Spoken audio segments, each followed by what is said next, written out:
Baiklah, saya dari kelompok 9 ingin membacakan hasil presentasi kami tentang pelaporan keuangan dan fluktuasi mata uang.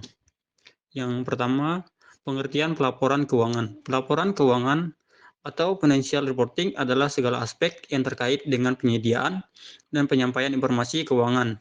Aspek-aspek tersebut antara lain lembaga yang terlibat, misalnya penyusunan standar, badan pengawas dari pemerintah atau pasar modal, organisasi profesi, dan entitas pelapor dalam SFAC nomor 1 FASB 1980 menyebutkan bahwa tujuan pelaporan keuangan tidak terbatas pada isi dari pelaporan keuangan financial statement.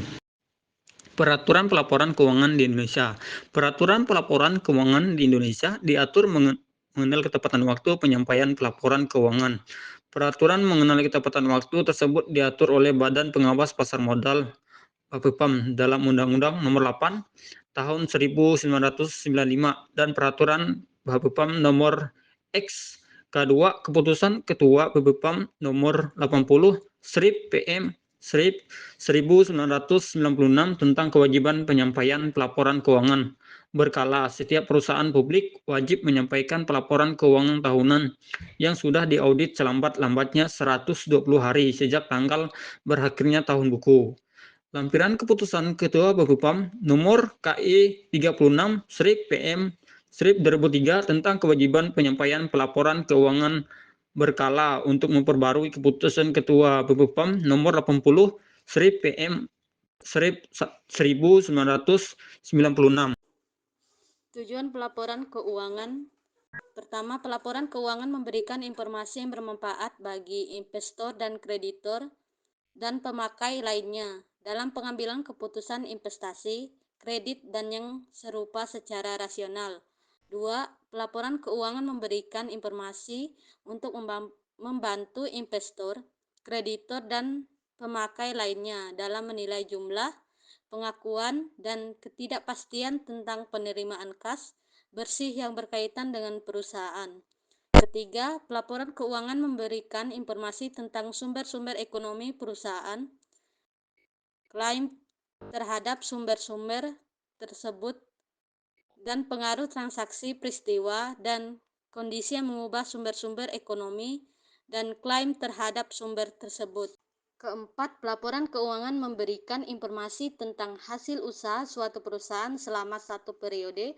Kelima, peraturan keuangan memberikan informasi tentang bagaimana perusahaan memperoleh dan membelanjakan kas, pinjaman, dan pembayaran kembali pinjaman, transaksi modal, termasuk dividen, kas, dan distribusi lainnya, terhadap sumber ekonomi perusahaan kepada pemilik, serta faktor-faktor lainnya yang mempengaruhi likuiditas dan solvensi perusahaan.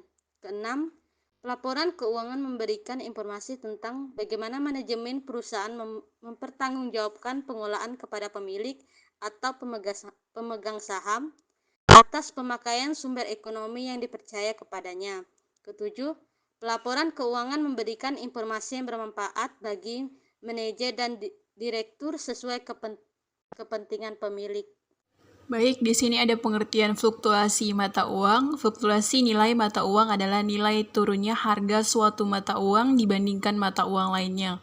Perubahan harga tersebut disebabkan oleh permintaan dan penawaran di pasar untuk mata uang tersebut dibandingkan mata uang lainnya.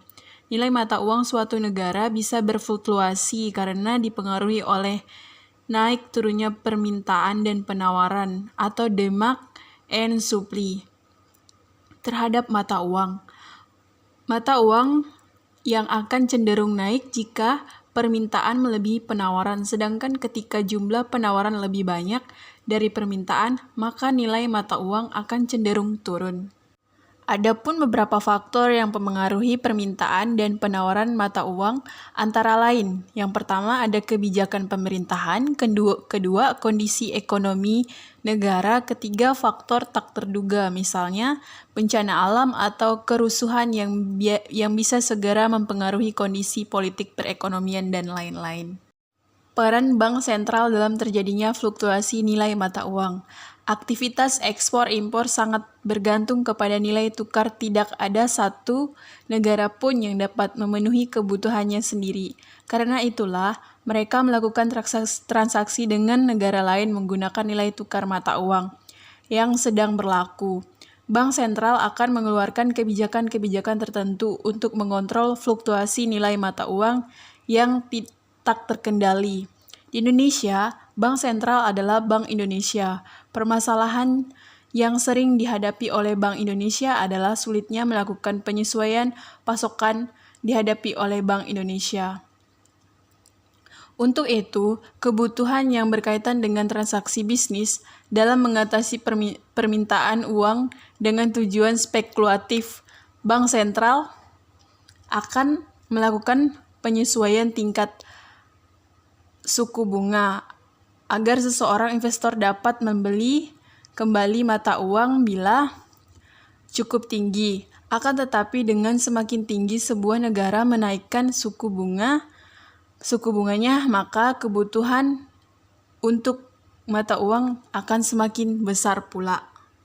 Dalam hal perlakuan tindakan spekulasi terhadap realitas mata uang akan berkaitan dan dapat menghambat pada pertumbuhan perekonomian negara, serta para pelaku spekulasi akan terutama sejak mata uang secara sengaja dibuat, agar bisa dalam bawah tekanan terhadap mata uang, dalam rangka untuk memaksa agar bank sentral dapat menjual mata uangnya, untuk tetap membuat stabilitas. Atau, bila hal ini terjadi, maka para spekulan akan berusaha dapat membeli kembali mata uang tersebut dari bank dan pada harga yang lebih rendah, atau selalu akan dekat dengan posisi harapan. Dengan demikian pengambilan keuntungan terjadi. Aksi spekulator dalam melemahkan pertumbuhan ekonomi real, khususnya karena para spekulator besar dapat menciptakan tekanan pada mata uang. Ketika ini terjadi, spekulan mata uang dapat membeli kembali dengan harga yang lebih rendah, menutup posisi mereka, dan dengan demikian dapat mengambil keuntungan sebesar-besarnya. Contoh paling fenomenal tentu saja aksi dari George Soros yang membuat Bank of England kelimpungan.